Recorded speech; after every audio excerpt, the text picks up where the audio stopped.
नमस्कार विद्यार्थी मित्रांनो, तर आपल्याला या लेक्चरमध्ये युनिट 3 म्हणजेच human resource and economic development, त्याला मराठीत म्हणता येईल काय, मानव संसाधन आणि आर्थिक विकास, हे आपण पाहत होतात. तर आज आपल्याला या टॉपिक मधील पुढला पॉइंट घ्यायचा आहे आणि तो पॉइंट म्हणजेच काय, size and growth rate of population in India, म्हणजेच भारतातील लोकसंख्येचा आकार आणि वृद्धी दर याचा विचार करावयाचा आहे. तर बघा, भारताची लोकसंख्या जर विचारात घ्यायची झाली तर आज या चालू घडीला भारताची लोकसंख्या सांगता येईल किती, तर 140 कोटी पेक्षा अधिक आजच्या घडीला. 2011 नुसार 121 कोटी, त्यानंतरच 2001च्या आकडेवारीनुसार 102 कोटी. हे लक्षात, म्हणजे वाढ झालेली आहे आणि दिवसेंदिवस वाढ होत आहे, हे लक्षात. आता त्याबरोबरच आपल्याला सांगता येईल की आशिया खंडातील सर्व देशांना ही एक समस्या भेडसावणारी झालेली आहे की लोकसंख्येची वाढ. आणि भारताचा जर विचार केला, जगाच्या 17.8% जर 100 लोक जगात असतील तर त्यापैकी सरासरी 18 लोक भारतात आहे, हे लक्षात. म्हणजे जगाच्या 17.8% लोकसंख्या भारतामध्ये राहते, म्हणजे नक्कीच लोकसंख्या अधिक आहे. आणि किती क्षेत्रफळावर, 2.4 एवढंच क्षेत्रफळ भारताला लाभलेलं आहे. मग ह्या 2.4 क्षेत्रफळामध्ये जर 17.8% जर लोकसंख्या जर राहायची म्हणलं तर प्रश्न तर निर्माण होणारच, अडचणी निर्माण होणारच. म्हणजे ह्या ठिकाणी सांगता येईल की भारताची लोकसंख्या ही जास्त आहे, हे लक्षात. तर त्याबरोबरच पुढे सांगता येईल की जे काही भारतीय लोकसंख्या आहे, तर या भारतीय लोकसंख्येचा किंवा लोकसंख्येची रचना, आकार आणि वृद्धी दर हा जास्त असलेला आपल्यास दिसून येतो. तर बघा, भारतीय लोकसंख्येचा वृद्धी दर हा कालखंडानुसार 4 भागामध्ये किंवा 4 टप्प्यामध्ये विभागता येतो. तर ते 4 टप्पे कोणते कोणते आहेत बघा. पहिला टप्पा सांगता येईल 1891 ते 1921, 1891 ते 1921, 30 वर्षाचे कालखंड करण्यात आलेले आहेत. पहिला कालखंड 1891 ते 1921. तर ह्या काळामध्ये लोकसंख्या ही स्थिर स्वरूपात वाढत असते. दुसरा कालखंड बघा, 30 वर्षाचा पुढला, म्हणजेच 1921 ते 1951 हा दुसरा कालखंड. तर या कालखंडामध्ये लोकसंख्या ही संत गतीने वाढत असते. पहिली स्थिर वाढ आहे, दुसऱ्या ह्याच्यामध्ये संत गतीने वाढ. तिसऱ्या ह्याच्यामध्ये बघा, तिसरा कालखंड पुढील 30 वर्षाचा, म्हणजेच 1951 ते 1981. तर या कालखंडामधला म्हणता येईल की काय, लोकसंख्याचं प्रमाण वाढीचं काय, जलद व उच्च वाढ. जलद बी होईल, म्हणजे वेगानं वाढ आहे, आणि उच्च आहे म्हणजे अधिक वाढ आहे. कुठं, 1951 ते 1981 या 30 वर्षाच्या कालखंडामध्ये. तसंच पुढला कालखंड 30 वर्षाचा, 1981 ते 2011. या काळामध्ये किंवा या 30 वर्षामध्ये उच्च वाढ आहे, परंतु घटीचे संकेत दिसतात.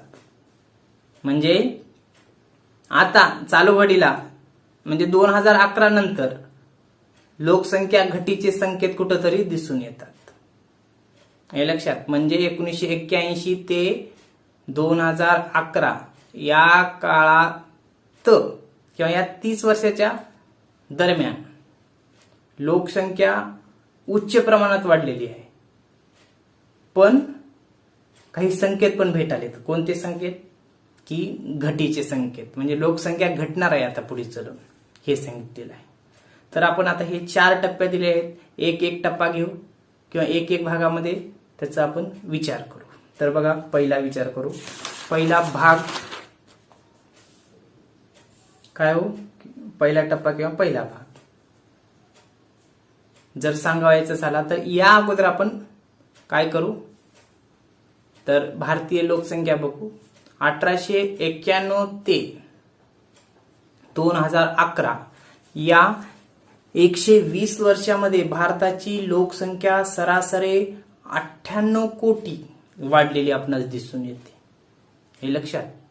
कधी 1891 ते 2011 हे असे जर विचार केला तर 120 वर्ष होतात दोघातला फरक. आणि या 120 वर्षामध्ये सरासरी जर विचार केला तर 98 कोटीची भर लोकसंख्येमध्ये पडलेली आहे.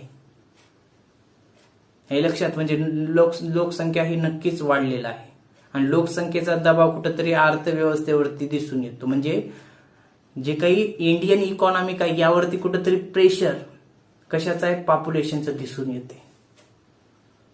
मग त्यासाठी काय केलं पाहिजे, सरकारनं योग्य त्या उपाययोजना केल्या पाहिजे. लोकसंख्या नियंत्रणात आणली पाहिजे. आणि लोकसंख्या नियंत्रणात आणण्यासाठी कडक अंमलबजावणी देखील केली पाहिजे. तेव्हा लोकसंख्येमध्ये घट होऊ शकते.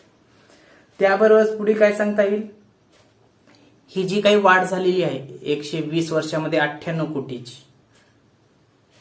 कसं की जर 1891 ला जर पाहिलं तर देशाची लोकसंख्या 23.6 कोटी होती. किती? 23.6 कोटी. आणि ती जर बघायचं झालं 2011 या वर्षात तर किती झालेली आहे, तर 121 कोटी.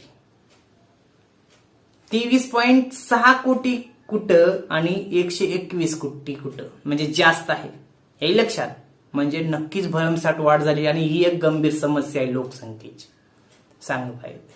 आता आपण बघू जे काही 4 टप्पे आपण सांगितलेले आहेत. कोणता? 1891 ते 1921, नंतर 1921 ते 1951, त्यानंतर 1951 ते 1981 आणि त्यानंतर शेवटचा 1981 ते 2011.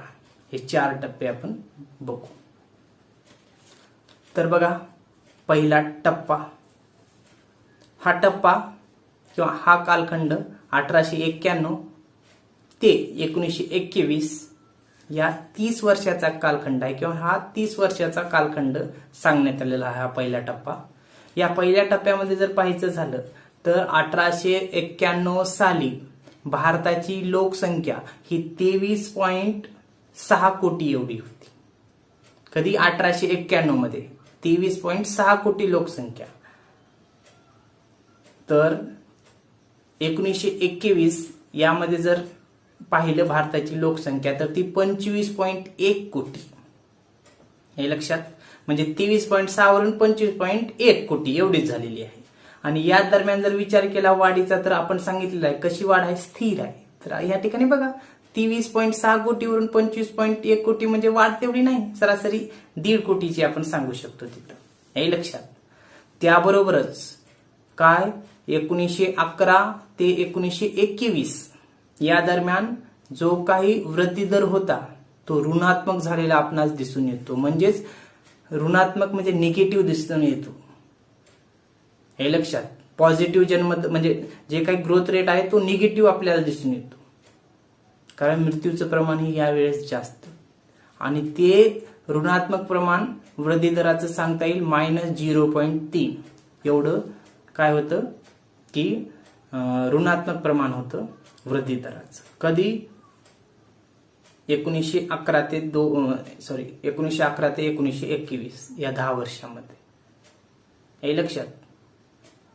तर हा पहिला कालखंड सांगता येईल किंवा पहिला भाग सांगता येईल किंवा पहिला टप्पा. कोणता? 1891 ते 1921. लोकसंख्या 23.6 कोटी होती, त्यात वाढ झालेली आहे ती 25.1 कोटी. आणि वाढ ही स्थिर स्वरूपाची आहे आणि ऋणात्मक 10 वर्षामध्ये, शेवटच्या 10 वर्षामध्ये म्हणजेच 1911 ते 1921 मध्ये ऋणात्मक स्वरूपामध्ये वृद्धी दर झालेला आहे -0.3 हा सांगता येतो. आता दुसरा टप्पा बघा. तर दुसऱ्या टप्प्यामध्ये आपल्याला सांगता येईल की हा कालखंड किती वर्षाचा होता, 30 वर्षाचाच.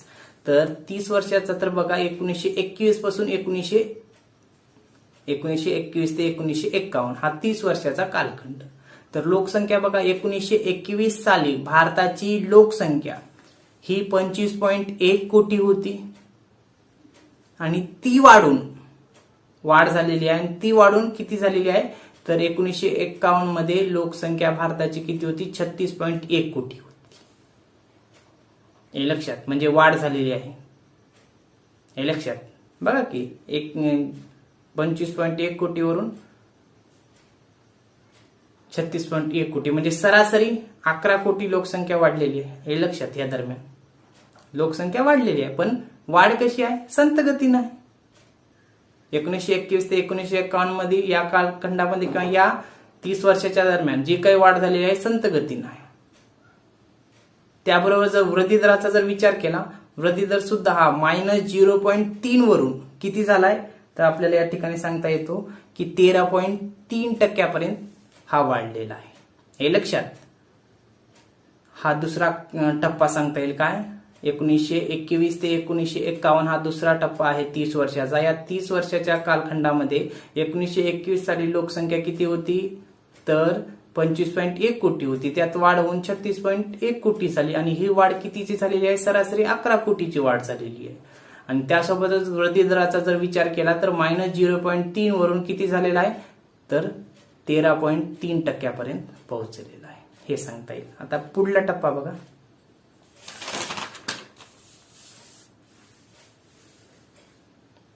तिसरा टप्पा, तिसरा कालखंड किंवा 30 वर्षाचा पुढला भाग कोणता की 1951 ते 1981 हा 30 वर्षाचा कालखंड. तर लोकसंख्या बघा बरं का, 1951 साली लोकसंख्या किती होती तर 36.1 कोटी होती. हे लक्षात. तर ती 36.1 कोटी लोकसंख्या होती, तर त्यामध्ये 1981 साली वाढ झालेली आहे आणि ती वाढ किती आहे तर 68.3 कोटीची आहे. बघा 36.1 कोटीवरून वाढ किती झाली 68.3, म्हणजे सरासरी या ठिकाणी 35 कोटीची वाढ झालेली आहे. हे लक्षात. 36.1 वरून 68.3 कोटी म्हणजे सरासरी 35 कोटी वाढ झालीच ना जवळपास त्याच्यामध्ये. त्याबरोबरच जर वार्षिक वृद्धी दराचा जर विचार केला तर वृद्धी दर बघा 13.3% होता. कधी 1951 मध्ये 13.3% तो वृद्धी दर वाढलेला आहे किती तर 24.6%. हे लक्षात. म्हणजे वृद्धी दर सुद्धा वाढलेला आणि लोकसंख्या 36.1 कोटीवरून 68.3 कोटी म्हणजे सरासरी तिथं आपण वाढ सांगू शकतो. 30 कोटीपेक्षा जास्त म्हणजे 32-33 कोटी झालीच की हो, म्हणजे आपण 35 कोटी म्हणलं तर बी हरकत नाही. हे लक्षात. ही वाढ या ठिकाणी सांगता येते. आणि वार्षिक वृद्धी दराचा विचार केला तर जे काही पहिल्या टप्प्यामध्ये शेवटच्या 10 वर्षामध्ये मायनस होता -0.3, दुसऱ्या टप्प्यामध्ये धनात्मक झाला 13.3, पण यामध्ये 13.3 वरून 24.6 एवढा वृद्धी दर वाढलेला आहे. हे लक्षात. त्यानंतर पुढला टप्पा कोणता हो, चौथा टप्पा. चौथा टप्पा बघा कोणता तर 1981 ते 2011 हा पण 30 वर्षाचा कालावधी. तर या 30 वर्षाच्या कालावधी दरम्यान आपण लोकसंख्येचा जर विचार केला तर 1981 मध्ये भारताची लोकसंख्या 68.3 कोटी होती, तर ती वाढून 2011 मध्ये किती झालेली आहे तर 121 कोटी झालेली आहे. म्हणजे या ठिकाणी वाढ आपणास दिसून येईल. हे लक्षात. आणि ही जी वाढ झालेली आहे उच्च आणि जलद झालेली आपणास दिसून येते. त्याबरोबरच पुढे सांगता येईल काय की ही जी काही लोकसंख्या वाढलेली आहे याचा वार्षिक वृद्धी दराचा जरी विचार केला तर वृद्धी दर सुद्धा जास्त आहे. बघा ना 68 कोटीवरून 121 कोटी म्हणजे सरासरी डबल वाढ झालीच ना, दुप्पटच आहे ना. वृद्धी दर बघा किंवा मग लोकसंख्या बघा. 1981 मध्ये लोकसंख्या होती 68 कोटी म्हणजे 68.3 कोटी आणि ती पुढल्या 30 वर्षामध्ये 121 कोटी झालेली आहे. म्हणजे वाढ नक्कीच दुप्पट झालीच ना जवळपास, हे लक्षात. आणि ही एक गंभीर समस्या आहे अर्थव्यवस्थेसमोर. हा जो 30 वर्षाचा कालखंड आहे, ह्याच कालखंड असा आहे की लोकसंख्या ही दुपटीनं वाढलेली आपणास दिसून येते. म्हणून ही एक गंभीर समस्या आहे. मग या ठिकाणी जर सरकारनं जर कडक उपाययोजना किंवा लोकसंख्या नियंत्रणासाठी लोकसंख्या नियंत्रणात आणण्यासाठी ज्या काही सरकारी योजना आहेत, म्हणजे हम दो हमारे दो आहे, किंवा आणखीन जसं की चीनमध्ये हम दो हमारा एक हेच तत्व किंवा हेच प्रिन्सिपल त्या ठिकाणी चलते. पण इथेही हम दो हमारे दो असं फक्त कागदपत्री दिसते, ऍक्च्युअल त्याचं इम्प्लिमेंटेशन दिसत नाही. म्हणून लोकसंख्या भरमसाठ वाढलेली दिसून येते, हे लक्षात. त्याबरोबरच या ठिकाणी सांगता येईल या 30 वर्षामध्ये बेसुमार लोकसंख्या वाढलेली आहे. म्हणून शासनाला या ठिकाणी लोकसंख्या नियंत्रणात आणण्यासाठी कडक उपाययोजना कराव्या लागतील. आणि जर कडक उपाययोजना केल्या तर नक्कीच काय होईल, लोकसंख्येमध्ये घट झालेली दिसून येईल. त्याबरोबरच आपल्याला पुढे सांगता येईल काय, की जो काही लोकसंख्येचा वृद्धी दर आहे हा आपल्याला जन्मदर आणि मृत्यूदर यांच्या अभ्यासावरून सुद्धा लक्षात येऊ शकतो. हे लक्षात म्हणजे सांगता येईल भारतातील जी काही लोकसंख्येचा वृद्धी दर आहे यासाठी आपल्याला जन्मदर आणि मृत्यूदर यांचाही अभ्यास करणं गरजेचं आहे. म्हणजे जन्मदर किती होता, मृत्यूदर किती झाला यांचाही विचार करणं गरजेचं आहे. आपण करू. तर बघा, भारतातील जन्मदर आणि मृत्यूदर याची प्रवृत्ती, म्हणजे भारतामध्ये जन्मदर आणि मृत्यूदराची प्रवृत्ती कशा स्वरूपाची आहे हे आपल्याला बघायचे. तर आपण पाहू. जन्मदर आणि मृत्यूदर म्हणजे काय हो? जन्मदर म्हणजे दर साल दर हजारी जन्माला येणाऱ्यांची संख्या म्हणजे काय, जन्मदर. म्हणजे दर साल दर हजारी जन्माला येणाऱ्यांची संख्या, जन्माला येणाऱ्यांची संख्या म्हणजेच काय हो, जन्मदर. आणि मृत्यूदर म्हणजे काय हो, दर साल दर हजारी मरणाऱ्यांची संख्या म्हणजेच काय, मृत्यूदर. हे लक्षात. तर भारताचा जर विचार केला असता, भारताची लोकसंख्या किंवा भारतामध्ये जन्मदर अधिक प्रमाणात आपल्याला दिसून येतो, तर मृत्यूदरामध्ये दिवसेंदिवस घट झालेली दिसून येते. तर बघा, लोकसंख्येत वाढ झाली किंवा घट झाली हे कशावरून आपल्याला लक्षात येते, तर जन्मदर आणि मृत्यूदरावरून लक्षात येते. जेवढा जन्मदर जास्त तेवढी लोकसंख्या जास्त, जेवढा मृत्यूदर कमी तेवढी लोकसंख्या कमी. हे लक्ष आहे. मग या ठिकाणी सांगता येऊ शकते आपल्याला की भारतामध्ये जन्मदराचं प्रमाण हे अधिक आहे आणि मृत्यूदराचं प्रमाण कमी आहे. तर 2011 नुसार जर भारतातील जन्मदर जर विचारात घ्यायचा झाला तर तो जन्मदर आहे 20.9%. हे लक्षात, 20.9% 2011च्या आकडेवारीनुसार जन्मदर. त्यासोबतच मृत्यूदराचा जर विचार केला तर 2011 मध्ये मृत्यूदराचं प्रमाण 7.4% एवढं आहे. हे लक्षात. म्हणजे मृत्यूदरामध्ये घट बघा, जन्मदर 20.9 आणि मृत्यूदरात 7.4, म्हणजे जन्मदरामध्ये वाढ झाली आणि मृत्यूदरात घट झालेली आहे. त्याबरोबरच 100 वर्षाचा जर विचार केला, कोणत्या 100 वर्षाचा, 1911 ते 2011, तर या काळादरम्यान जन्मदरामध्ये 28.3 ने घटवून किती, 28.3 ने घटवून किती झालेला आहे जन्मदर, 20.9 घटलाय 28.3 न. म्हणजे ऍक्च्युअल जन्मदराचं प्रमाण होतं किती, तर 49.2% होतं. जन्मदराचं प्रमाण, त्यामधून 28.3% कमी करा. म्हणजेच 1911 ते 2011 या दरम्यान जन्मदर 28.3% घटून किती झालेला आहे 2011 मध्ये, तर 20.9% एवढा जन्मदर. आणि जन्मदर जास्तच आहे. तर मृत्यूदराचा जर विचार केला, मृत्यूदर म्हणजे दर हजारी मरणाऱ्यांची संख्या म्हणजेच काय, मृत्यूदर. तर मृत्यूदरामध्ये बघा घट कशी झालेली आहे. तर 1911 पासून ते 2011 पर्यंत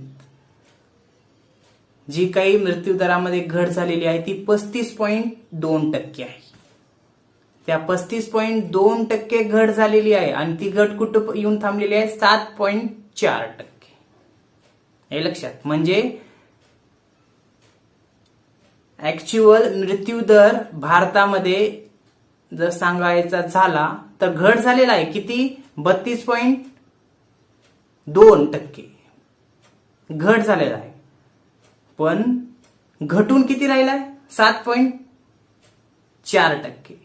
म्हणजेच या ठिकाणी मृत्यूदराचं प्रमाण अगोदर म्हणजे 1911 मध्ये किती होतं, 42.6% मृत्यूदर होतं.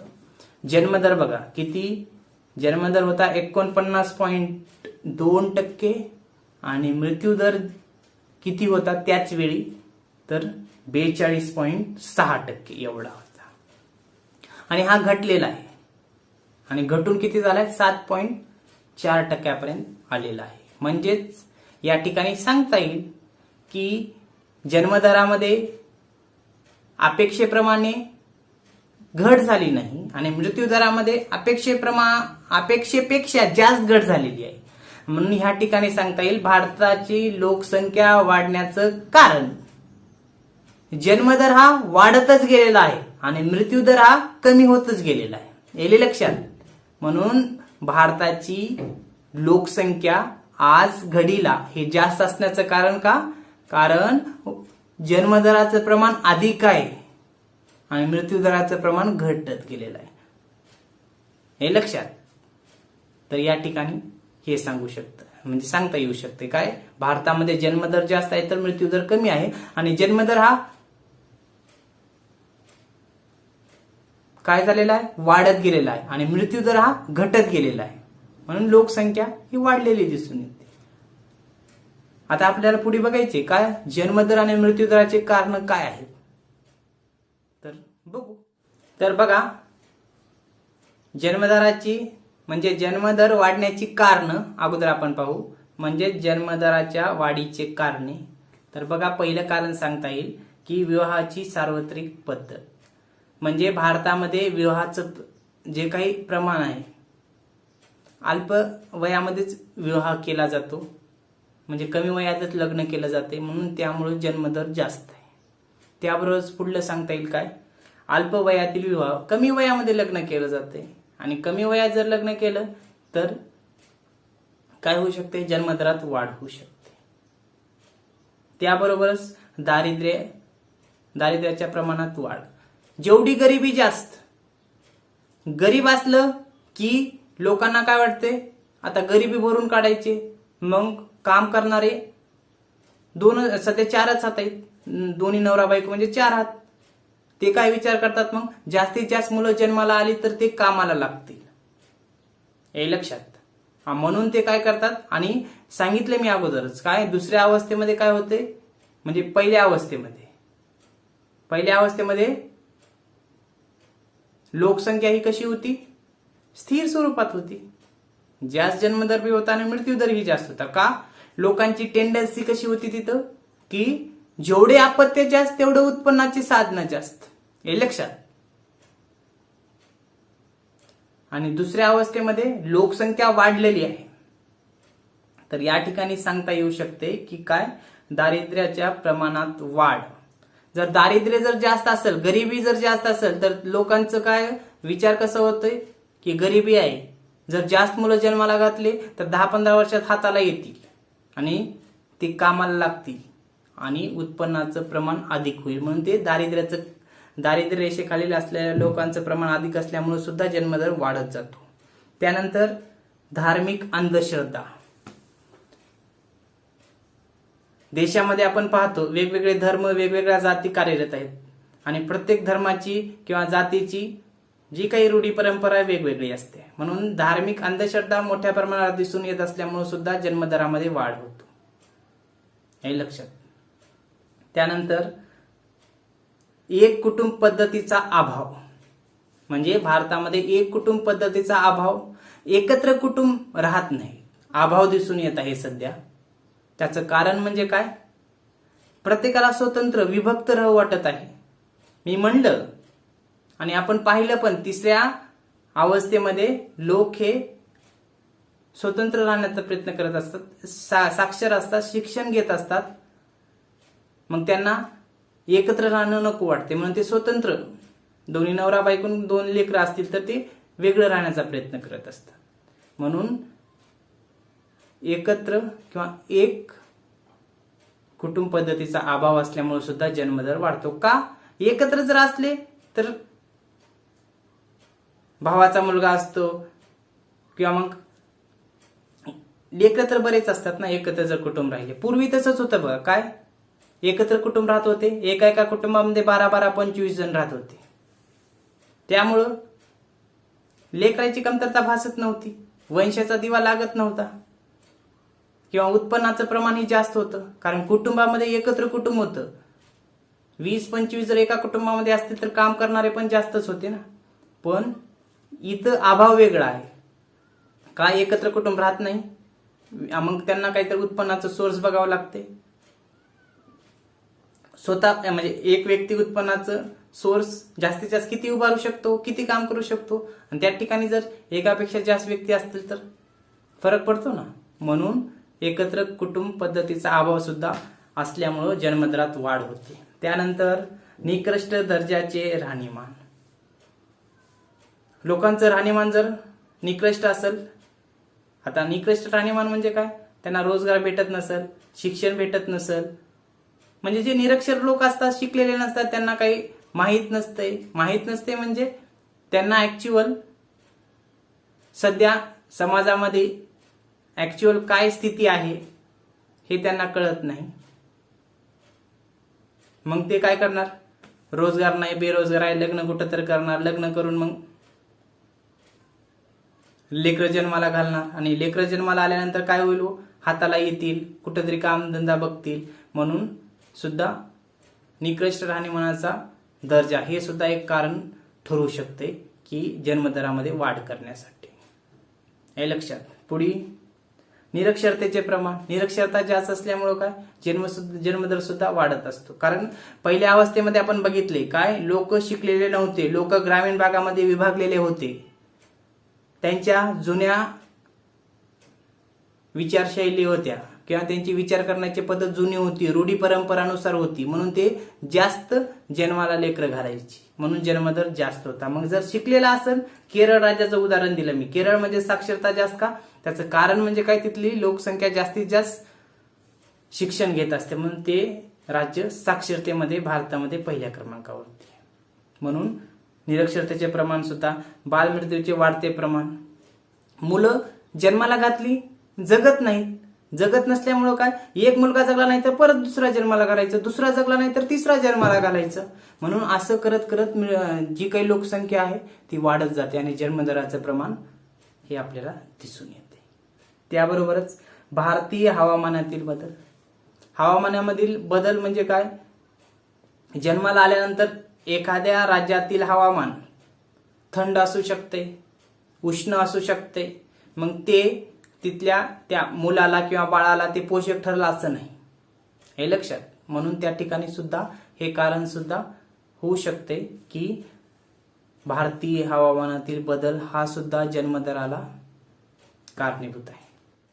पुढील बघा, विधवा विवाहास मान्यता. म्हणजे समजा एखाद्या स्त्रीचं अगोदर लग्न झालं होतं पण तिचा पती काही कारणास्तव मृत्यू पावला, तर भारतीय समाजानं किंवा भारतीय कायद्यानं त्या स्त्रीला परत विवाह करण्याची मान्यता दिलेली आहे. येईल लक्षात. म्हणून हे सुद्धा कारण जन्मदरासाठी किंवा जन्मदर वाढण्यासाठी सांगता येऊ शकते. हे लक्षात. त्यानंतर पुढलं आता बघा, एवढे कारण जन्मदराचे आहेत. काय? विवाहाची सार्वत्रिक पद्धत, अल्पवयातील विवाह, दारिद्र्यातील प्रमाण, अंधश्रद्धा असेल, निरक्षर असेल, राहणीमानाचा निकष दर्जा असेल, मग नंतर विधवा विवाह मान्यता असेल, असे बरेच कारण जन्मदरासाठी कारणीभूत आहेत. जन्मदर वाढत असलेला दिसून येतो. आता मृत्यूदरामध्ये घट म्हणजे मृत्यूदरातील घटीचे कारण बघा कोणते आहेत. तर या ठिकाणी सांगता येऊ शकते पहिलं की वैद्यकीय सुविधांचा विस्तार. मृत्यूदर हा घटलेला आहे. मृत्यूदर का कमी झाला हो? कारण पूर्वी बघा, पूर्वी जेवढा जन्मदर होता तेवढाच मृत्यूदर होता. का? कारण अन्नधान्य वगैरे वगैरे असं मिळत नव्हतं. आहार, पोषण आहार, वैद्यकीय सुविधा नव्हत्या. म्हणून लोक जरी जन्माला लेकरं घालत असले तरी मरणाऱ्यांचं प्रमाण अधिक होतं, कारण फॅसिलिटीज नव्हत्या ना तिथं. पण इथं कसं आहे, मृत्यूदरामध्ये घट होण्याचं कारण वैद्यकीय सुविधामध्ये वाढ झाली. सर्दी झाली, चला दवाखान्यात. खोकला लागला, चला दवाखान्यात. पूर्वी तसं होतं का हो? नव्हतं ना. आणि पूर्वी जे रोग होते, कोणता? कॉलरा, पटकी, मलेरिया, प्लेग असे रोग होते, म्हणून लोक जास्त मरत होते. पण आता त्यावरती काय आलेलं आहे? वैद्यकीय सुविधा आलेल्या आहेत. म्हणून मृत्यूदरामध्ये घट झालेली दिसून येते. दुसरं कारण बघा, सार्वजनिक आरोग्याच्या सुविधा. सरकारच्या वेगवेगळ्या योजना आहेत आणि त्या सरकारच्या वेगवेगळ्या योजना असल्यामुळं काय, लोकांना उपचार घेणं सहज शक्य होत आहे. पूर्वी दवाखाने नव्हते, सिव्हिल हॉस्पिटल नव्हते, म्हणजे सरकारी दवाखाना आपण म्हणतो. मग त्या ठिकाणी काय, हे सरकारी दवाखाने, प्राथमिक उपचार हे उपलब्ध नव्हते, म्हणून मृत्यूचं प्रमाण अधिक होतं. पण आता हे सर्व उपलब्ध झालेलं आहे. म्हणून सरकारच्या योजना असतील, आता सरकारच्या बऱ्याच योजना आहेत. महात्मा फुले असेल किंवा अशा बऱ्याच योजना आहेत की जे दारिद्र्य रेषेखालील लोकांना वैद्यकीय सुविधा घेण्यासाठी महत्वाच्या ठरत असतात. त्याबरोबरच पुढे सांगता येईल बाल व माता संगोपन कार्यक्रम. पुढला जो काही मृत्यूदरात घट झालेली आहे, सरकार काय करतंय, बाल आणि माता यांचं संगोपनाचा कार्यक्रम राबविलेला आहे. म्हणजे जे काही गर्भवती महिला आहे ती आणि तिचं मूल हे व्यवस्थितरित्या राहिलं पाहिजे, म्हणून सरकारच्या वेगवेगळ्या योजना आहेत. ते एक कारण सांगता येते की मृत्यूदरामध्ये घट झालेलं. त्यानंतर पुढलं कारण बघा, शिक्षणाचा वाढता प्रसार. लोक मोठ्या प्रमाणावर शिक्षण घेत आहेत. भारतात शिक्षण मिळत नसेल तर विदेशात जात आहेत, विदेशात शिक्षण घेत आहेत आणि शिक्षणामध्ये काय, ते पारंगत होत आहेत. आणि मोठ्या प्रमाणावर जर शिक्षण घेत असल्यामुळं ते काय, त्यांना प्रत्येक गोष्टीचं नॉलेज मिळत आहे. मग ते काय करत आहेत, सरासरी आयुर्मानामध्ये वाढ कशी करायची, राहणीमानामध्ये वाढ कशी करायची, हे सर्व गोष्टी त्यांना लगेच्या लगे या शिक्षणामुळे माहीत होतात, उपलब्ध होईल या माहिती. म्हणून शिक्षणाचा प्रसार जास्त झाल्यामुळे काय होत आहे, मृत्यूदरात घट झाल्या, म्हणजे लोकांचं मरण्याचं प्रमाण हे कमी झालेलं आहे. मी सांगितलं आकडेवारी काय की जन्मदराचं प्रमाण 1911 साली किती होतं, 49% होतं. ते घटून किती झाले, 20.9 2011 मध्ये. त्याबरोबरच मृत्यूदराचं प्रमाण बघा, 1911 मध्ये किती होतं, 42% होतं आणि ते घटून किती झाले आहे, 7.4%. याले लक्षात. म्हणजे जन्मदराच्या तुलनेत मृत्यूदरामध्ये अधिक घट झालेली आहे. त्याचं कारण म्हणजे हे कारण वैद्यकीय सुविधा असेल, बाल माता संगोपन असेल, सार्वजनिक किंवा सरकारच्या वेगवेगळ्या योजना असतील, शिक्षणाचा प्रसार असेल, त्याबरोबरच काय सरासरी आयुर्मानामध्ये वाढ असेल. पूर्वी आपण पाहतो काय समाजामध्ये की सरासरी आयुर्मानामध्ये वाढ झाली. पूर्वी लोक सरासरी 50 वर्षे 60 वर्षे जगले की दगावत होतं, मरण पावत होतं. पण आज 70-80 वर्ष. कारण भारताचा सरासरी आयुर्मानाचा जर विचार केला तर भारतामध्ये प्रत्येक व्यक्ती म्हणजे सरासरी अंदाज जर काढला तर 65 वर्षापेक्षा जास्त काळ एखादी व्यक्ती जगू शकतो, सरासरी जर एकूण लोकसंख्येचा जर विचार केला असता. हे लक्षात. म्हणून या ठिकाणी सांगता येईल आता सरासरी आयुर्मानात वाढ करण्यासाठी काय, जे काही आहार असेल पोषक आहार घेत आहेत, जेवढा शरीराला लागत आहे तेवढाच लोक आहार घेत आहेत, दररोजच्या दररोज व्यायाम करत आहेत, ज्या काही डॉक्टरच्या ट्रीटमेंट आहेत फिटनेससाठी किंवा तब्येतीसाठी ते वेळोवेळी ते घेत आहेत, म्हणून मृत्यूदरात घट झालेली आहे. हे लक्षात. म्हणून या ठिकाणी आपल्याला सांगता येऊ शकते की काय, जो काही पॉइंट आहे कोणता, the size and growth rate of population in India, म्हणजे भारतीय लोकसंख्येचा आकार आणि वृद्धी दर हे थोडक्यात सांगता येऊ शकते. मग राहिलेलं आपण पुढल्या लेक्चरमध्ये घेऊ. ओके.